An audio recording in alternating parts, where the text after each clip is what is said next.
जय हिंद साथियों, फिर से हम एक नई वीडियो के साथ आए हैं आप लोग के सामने। देखिए, पहले वीडियो में हम क्या पढ़े थे?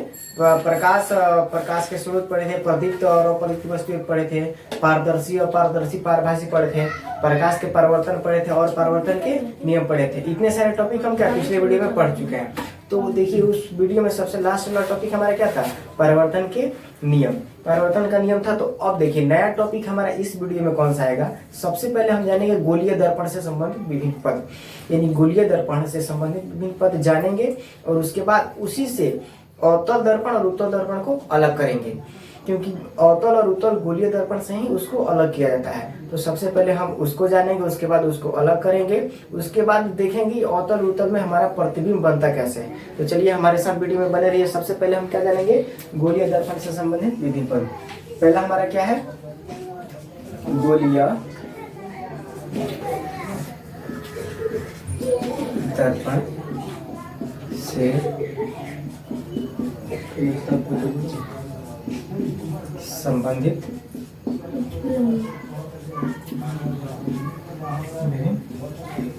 पद। तो देखिए, सबसे पहले देखिए गोला लिख रहा है, तो हमको क्या दिमाग में रखना है कि गोला से कोई ना कोई जरूर रिलेशन है इस टॉपिक का। तो सबसे पहले हम एक गोला बनाएंगे और उस गोला में देखेंगे कि आखिर दर्पण का कौन कौन से पद होते हैं। उस गोले में जितने भी पद होते हैं अवतल और उत्तल को निकालने के लिए उस सारे पद को हम जानेंगे। तो सबसे पहले हम क्या बनाएंगे? एक गोला बनाएंगे। तो एक हमारे साथ आप लोग गोला बनाइए, ऐसे गोला, ठीक है। और देखिए, इसके विभिन्न पद को समझाने के लिए सबसे पहले हम इसको क्या करेंगे? दो भाग में बांटेंगे। तो इसको हम क्या करते हैं? बीच से एक लाइन खींच देते हैं। दो भाग में बट गया। यहाँ तो कोई दिक्कत नहीं। तो अब देखिए, कोई भी गोला होता है उसके बीच में क्या होता है? केंद्र होता है, यानी बीच में एक हमारा पॉइंट आ जाएगा। यहाँ पे इसको हम क्या कहेंगे? केंद्र। और इसको क्या कहा जाता है गोलीय दर्पण में? तो इसको कहा जाता है वक्रता केंद्र। वक्रता केंद्र। अब देखिए, अब एक और बात आता है। गोला होता है तो किसी भी गोला में क्या होता है? रेडियस होता है, यानी त्रिज्या होता है। तो अब हम क्या करेंगे? ये जो केंद्र है, केंद्र से गोले के सतह पर एक लाइन खींच देते हैं तो ये क्या हो जाता है? त्रिज्या हो जाता है। तो इसको गोलीय दर्पण में क्या कहेंगे हम? वक्रता त्रिज्या। तो इसको हम कहेंगे वक्रता त्रिज्या।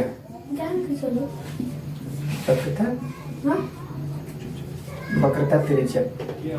यहाँ तक भी कोई दिक्कत नहीं होना चाहिए। अब देखिए, इसके बाद जो अगला पॉइंट आता है, इसके देखिए, ये जो गोला है हमारा, इस सकते हैं मध्य बिंदु को क्या कहा जाता है? पोल, यानी ध्रुव कहा जाता है। ये जो हमारा बिंदु है इसी को क्या कहते हैं? पोल। इसको पी से डिनोट किया जाता है और इसको क्या कहा जाता है? ध्रुव। ध्रुव इधर भी होगा, इधर भी मध्य बिंदु है, इसको हम क्या कहेंगे? पी। यहाँ पे क्या हो जाएगा हमारा? ध्रुव हो जाएगा। तो ये तीन टॉपिक जानने में आपको कोई दिक्कत नहीं ना हुआ है। अब इसके बाद जो आता है, इसके बाद हम देखेंगे अवतल और उत्तल इसमें आता कहाँ पे है। तो सबसे पहले इसके हम देखिए बाहरी भाग पर अगर हम कलई कर देते हैं, ऐसे ऐसे ऐसे डॉट लाइन से कलई हम कर दिए इसको। तो कलई करने के बाद एक तरफ हम बाहर कर दिए और एक तरफ अंदर भी तो करेंगे। एक तरफ अंदर कर देते हैं, एक तरफ क्या किए? अंदर कर दिए। तो यहाँ से आपको थोड़ा सा, यानी अवतल और उत्तल का हल्का सा अंश दिखाई दे रहा है, लेकिन आप समझ नहीं रहे हैं कि आखिर अवतल और उत्तल अच्छा तरीके से अच्छा से देखना चाहते हैं ना, तो वीडियो में आप बने रहिए। देखिए, यहाँ पे अवतल और उत्तल आपके सामने दिख रहा है। तो देखिए, ये जो है इसको हम क्या करें? कलई किए हुए हैं, कलई। और इसका परावर्तक सतह देखिए, जिधर कलई किया जाता है उसके सेम अपोजिट साइड में उसका क्या होता है? परावर्तक सतह होता है। तो ये हमारा क्या हो जाएगा? ये परावर्तक सतह होगा। परावर्तक सतह हो गया। तो इधर कौन सा परावर्तक सतह होगा? ऊपर वाला होगा। ये कलई किया गया है तो ये वाला हमारा क्या हो जाएगा? परावर्तक सतह।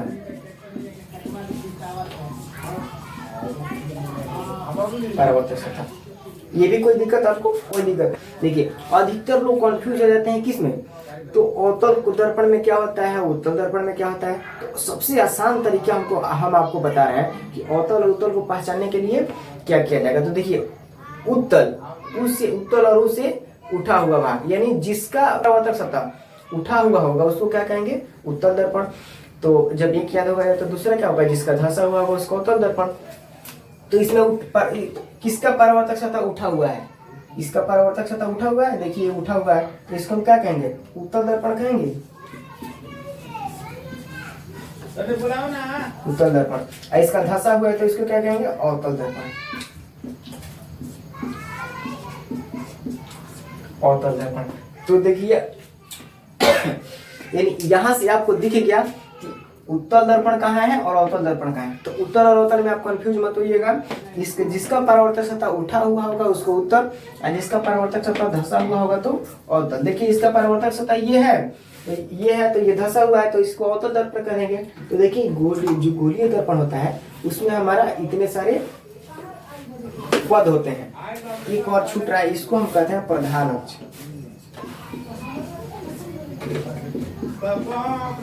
प्रधान अक्ष कहते हैं इस लाइन को, और यहाँ पे हमारा सी कह देते हैं इसको, ये छूट रहा है, ठीक है। तो इसको देखिए आप स्क्रीनशॉट ले लीजिए 2 मिनट के लिए।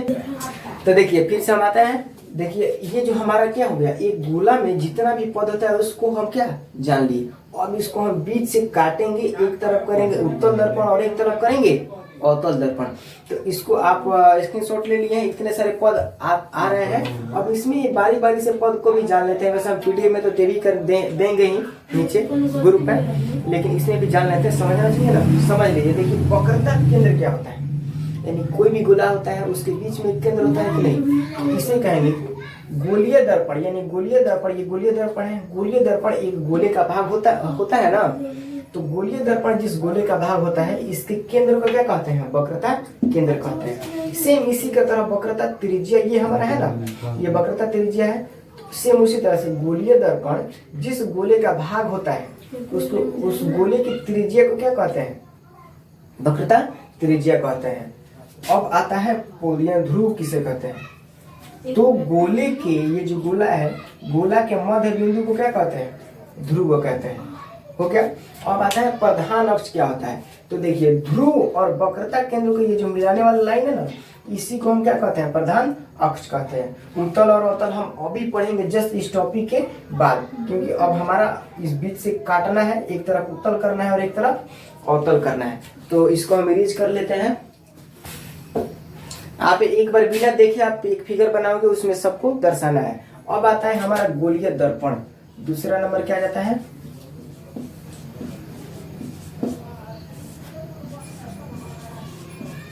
गोलीय दर्पण।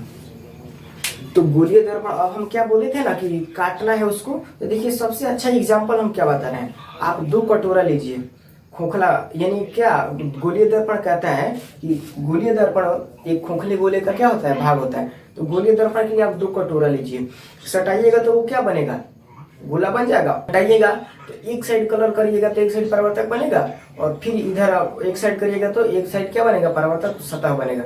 अगर ठोस गोला होगा तो परावर्तक सतह बनेगी कभी नहीं, क्योंकि कितना भी कली करेंगे तो भरा हुआ है उसमें से परावर्तक नहीं हो पाएगा, प्रकाश का परावर्तन नहीं हो पाएगा। तो कटोरा से अच्छा एग्जाम्पल बनता है। तो अब हम इसको देखेंगे अवतल और उत्तल क्या होता है। तो सबसे पहले ये देखिए, एक अवतल दर्पण हम बनाएंगे, एक ऐसा और एक इधर बनाएंगे ऐसा, दोनों साथ में लेके चलते हैं। इसके बीच से क्या होता है, एक लाइन जाता है, बीच में नहीं जा रहा है, इसके बीच से क्या जाता है, एक लाइन गया है। और ये भी क्या है, इसके बीच से ये क्या गया है, लाइन गया है। देखिए इसके, देखिए अंदर वाले भाग को क्या कर दिए, कलई कर दिए, अंदर वाले भाग को क्या कर दिए, कलई कर दिए। तो आप खुद बताइए कौन सा दर्पण है, यानी उठा हुआ भाग, इसका परावर्तक सतह कौन सा है, उठा हुआ भाग, तो इसको कहेंगे उत्तल दर्पण।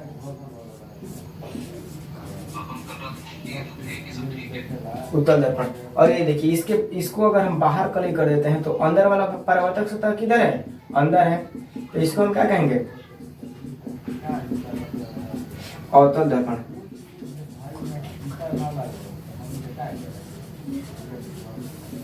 अवतल दर्पण। अब इसमें देखिए बीच यानी मध्य भाग को हम क्या कहते थे, पी कहते थे, पोल यानी ध्रुव कहते थे। और ये देखिए ये क्या है, केंद्र है, यानी सी, वक्रता केंद्र हमारा यही है। क्योंकि देखिए आपको हल्का सा दिख रहा होगा, ये गोले का क्या है, गोले का भाग दिख रहा है कि नहीं, गोले का भाग दिख रहा है। तो ये गोला है तो इसका केंद्र यहाँ पर है, तो इसको क्या कहेंगे, वक्रता केंद्र। और इसमें भी आ जाइए, पी हो जाएगा ये। उसके बाद ये क्या हो जाएगा हमारा, वक्रता केंद्र सी हो जाएगा। और ये कौन, ये परावर्तक सतह, ये कलई किया गया है, ये हमारा परावर्तक सतह है। अब देखिए ये भी आपको दिख रहा है कि ये गोले का कहीं ना कहीं ये गोले का भाग दिख रहा होगा आपको, दिख रहा है कि नहीं दिख रहा है? दिख रहा है। तो ये हमारा क्या हो जाएगा, केंद्र हो जाएगा। अब देखिए फोकस को हम देखते हैं कहाँ पे आता है। तो फोकस हमेशा हमारा क्या आता है, बता रहे हैं कैसे आ गया बीच में ये फोकस। तो आप बात याद रखिएगा, रेडियस यानी आर बराबर जो एफ होता है यानी फोकस होता है, वो रेडियस का हमेशा क्या होगा, आधा होगा। तो ये हमारा एक रेडियस है कि नहीं, क्योंकि आधा से आया केंद्र से सतह पे, रेडियस हुआ कि नहीं हुआ, रेडियस हुआ। तो एफ बराबर क्या होता है, आर बाई टू, यानी रेडियस के आधा क्या होता है, फोकस। इसीलिए हम बीच में फोकस डाले हैं, इसलिए बीच में फोकस डाले हैं। तो अवतल और उत्तल आप समझ गए। अवतल और उत्तल को और विस्तार से हम आगे पढ़ेंगे। इसमें सिर्फ हम गोलीय दर्पण यानी दर्पण को अलग किए हुए हैं। अब इसके बाद अगला टॉपिक हमारा आता है प्रतिबिंब। अब देखेंगे इससे प्रतिबिंब हमारा क्या बनता है। तो इसको हम इरेज कर लेते हैं। चलिए तो अब हम देखेंगे प्रतिबिंब। तो प्रतिबिंब देखेंगे, प्रतिबिंब क्या होता है। प्रतिबिंब का इंग्लिश क्या होता है, इमेज। यानी जब भी हम किसी दर्पण के सामने जाते हैं, यानी कोई दर्पण रखा हुआ होता है और हम उसके सामने जाते हैं, तो उसका क्या प्रतिबिंब दिखाई देता है कि नहीं, दिखाई देता है। या किसी वस्तु को रखते हैं तो उसका प्रतिबिंब दर्पण में दिखता है। तो अब बात आती है कि वो प्रतिबिंब दर्पण में कैसे दिखता है।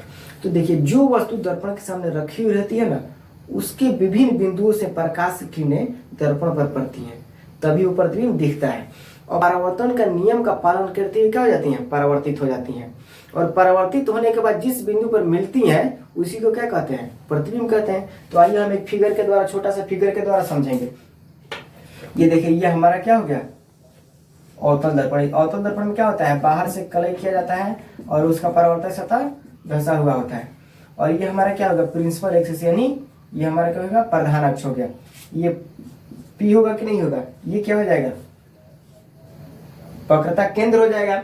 अब देखिए, यहाँ पर अगर कोई वस्तु रखा गया तो ये देखिए यहाँ दर्पण पे पड़ेगा और परावर्तन के नियम का पालन करते हुए। तो परावर्तन का नियम हम पहले वीडियो में बना चुके हैं, जो लोग नहीं देखे हैं वो जाकर देख लीजिए, क्योंकि वो इम्पोर्टेंट टॉपिक है। उससे हमेशा क्वेश्चन आता ही है एग्जाम में, तो उसको आप देख लीजिएगा तो और अच्छे से समझ में आएगा। उसमें अच्छा तरीके से पूरा डीपी में पढ़ाया गया है। ऊपर आई बटन का लिंक दे दिया गया है, देख लीजिएगा। तो देखिए, यहाँ पे कोई वस्तु रखा गया, दर्पण पे पड़ा और पड़ने के बाद क्या, परावर्तित हो गया। परावर्तित कहाँ पे, अभी बताया था ना पीछे की फोकस, यानी फोकस जहां पर पड़ेगा वहीं पे क्या बनेगा, प्रतिबिंब हमारा बनेगा।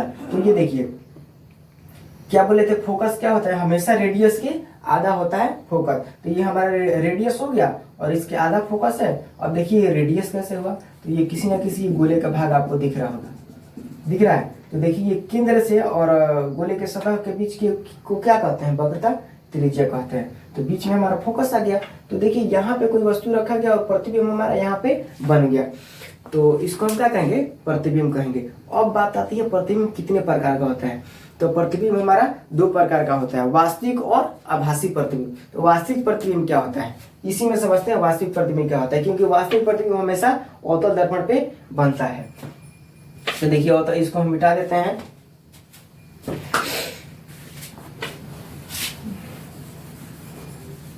देखिए, वास्तविक प्रतिबिंब क्या होता है, अवतल दर्पण पे ही बनता है। वास्तविक प्रतिबिंब होता क्या है, स्रोत से प्रकाश की किरणें आती हैं और दर्पण से परावर्तन के बाद जिस बिंदु पर वास्तव में मिलती है, प्रतीत होती है, उसे हम क्या कहते हैं, वास्तविक प्रतिबिंब कहते हैं। तो देखिए, ये कोई बिंदु स्रोत है, कोई वस्तु है, इससे प्रकाश की किरणें आई, यानी आया, दर्पण पे पड़ा और पड़ने के बाद क्या हो गया, परावर्तित हो गया। और परावर्तित होने के बाद हमको लग रहा है कि आपको भी लग रहा होगा कि क्या हुआ, एक बिंदु पर मिला, यानी बिंदु पर मिल गया। यहाँ पे हमारा क्या बन गया, फोकस बन गया, फोकस पे पड़ा और इमेज बन गया। तो इसको हम क्या कहेंगे, वास्तविक प्रतिबिंब कहेंगे। वास्तविक प्रतिबिंब में क्या होता है, वास्तविक प्रतिबिंब को पर्दे पर प्राप्त किया जाता है। अब देखिए, ये जो है वास्तविक प्रतिबिंब है, ये पड़ा और पड़ने के बाद परावर्तित, यानी फिगर हमारा बन गया। तो इसे पर्दे पर प्राप्त किया जा सकता है, ठीक है। और वास्तविक प्रतिबिंब में जो भी प्रतिबिंब बनता है वो हमेशा वस्तु की अपेक्षा उल्टा बनता है। किसी भी आप दर्पण के सामने जाइएगा, खड़ा हो जाइएगा, देखिएगा, या किसी साइकिल को आप खड़ा करिएगा तो लगेगा कि बायां बगल झुका हुआ है, लेकिन क्या वो दायां बगल झुका रहता है, वास्तव में आप अपने दाएं हाथ उठाइएगा, लग रहा है कि बायां हाथ उठा रहा है। तो ये प्रैक्टिकली सभी लोग करते हैं, आप लोग भी जाके कर लीजिएगा। तो ये क्या हो गया, वास्तविक प्रतिबिंब में कि ये दो विशेषताएं होती हैं, तो उसको आप याद कर लीजिएगा और लिख लीजिएगा, बाकी पीडीएफ में आपको दे दिया जाएगा। अब आ जाता है आभासी प्रतिबिंब क्या होता है। आभासी प्रतिबिंब होता है वो देखिए वो उत्तल दर्पण पे बनता है। तो उत्तल दर्पण कैसे बनता है, इसकी क्या परावर्तक सतह उठा हुआ रहेगा, उसको हम क्या कहेंगे, उत्तल दर्पण कहेंगे। तो एक उत्तल दर्पण को बना लेते हैं, इसके बीच से एक प्रधान अक्ष को गुजार देते हैं, ये हमारा ध्रुव हो गया, ये क्या हो गया, वक्रता केंद्र हो गया। फोकस इधर नहीं रहेगा क्योंकि ये आभासी प्रतिबिंब, आभासी प्रतिबिंब का होता है, आभास होता है यानी कहीं से ना कहीं से क्या प्रकाश जाके मिलेगा परावर्तन के बाद। तो देखिए बनेगा कैसे, ये देखिए यहाँ से हम क्या किए, इधर किसी कोई वस्तु है, परावर्तक सतह इधर है ना, है तो इधर ही ना रखेंगे। तो देखिए हमें वस्तु को रखेंगे तो ये क्या आके यहाँ पे, अगर हम यहाँ पे किसी वस्तु को रखते हैं तो ये क्या, इसका प्रकाश आके यहाँ पे पड़ेगा। पड़ने के बाद देखिए, पड़ने के बाद आपको ऐसा ही दिख रहा है कि इधर भागेगा कि नहीं भागेगा, लेकिन हम आभास करते हैं कि पड़ने के बाद पिछवा जाके इधर कहीं ना कहीं मिलता होगा। ठीक है तो ये यहाँ पे क्या होगा, ये यहाँ पे कोई वस्तु हो गया, यहाँ पे प्रकाश पड़ा, पड़ने के बाद यहाँ पे हम आभास कर रहे हैं, वास्तव में नहीं मिल रहा, आभास कर रहा है कि पड़ा होगा, यहीं पे हमारा क्या बनता है, फोकस। ठीक है, इसको थोड़ा सा और बड़ा कर देते हैं, यहाँ पे हमारा क्या हो जाएगा, फोकस हो जाएगा। तो ये उत्तल दर्पण में क्या बनता है, हमेशा उत्तल दर्पण में ही बनता है आभासी प्रतिबिंब, अवतल में कभी नहीं बनेगा, क्योंकि अवतल में प्रतिबिंब एक दूसरे को काट देता है और उत्तल में नहीं काटता है। तो इसमें आता है, इसको पर्दे पर प्राप्त नहीं किया जा सकता है, क्योंकि इसमें क्या फिगर दिखेगा, नहीं दिखेगा, भाग जाएगा उधर, तो उधर कैसे दिखेगा, नहीं दिखेगा। आभास किया जाता है, सिर्फ कहीं ना कहीं जाके प्रकाश काटेगा। और ये क्या वस्तु के अपेक्षा सीधा बनता है, हमेशा ये सीधा बनेगा, यानी अगर आप इधर एक हाथ उठेगा तो इधर तो वही हाथ उठेगा, परिवर्तन थोड़ी है कि इधर उठ जाएगा, इधर कहीं ना कहीं आपका सीधा हाथ ही उठेगा।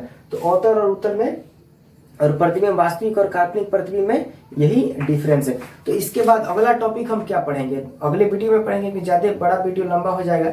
अगले वीडियो में ये पढ़ेंगे कि अगर कोई वस्तु यानी प्रधान अक्ष के समांतर कोई वस्तु रखी तो परावर्तन के बाद कहाँ पे मिलेगी, ये जो ध्रुव होता है, ध्रुव पर अगर किसी वस्तु को रखेंगे तो परावर्तन के बाद कहाँ जाके मिलेगी, ये हम अगले वीडियो में पूरा पढ़ेंगे। आप इस वीडियो की तैयारी करिए और 10 सब्जेक्टिव जितना भी टॉपिक पढ़ाएंगे इससे आपको 10 सब्जेक्टिव बनाना है, बना करके और ग्रुप पे डालना है। हम लोग देखेंगे कि क्या आप लोग सही डाले हो या गलत बनाए, क्योंकि देखिए ऑब्जेक्टिव का सबसे अच्छा तरीका यही है याद करने का। और ऑब्जेक्टिव आप खुद से अलग करिए, आप पूरा चैप्टर पढ़िएगा अच्छे से तो ऑब्जेक्टिव उसमें से मिलेगा। तो चलिए बस इतना ही कहेंगे आप लोगों से, तैयारी करिए। Thank you.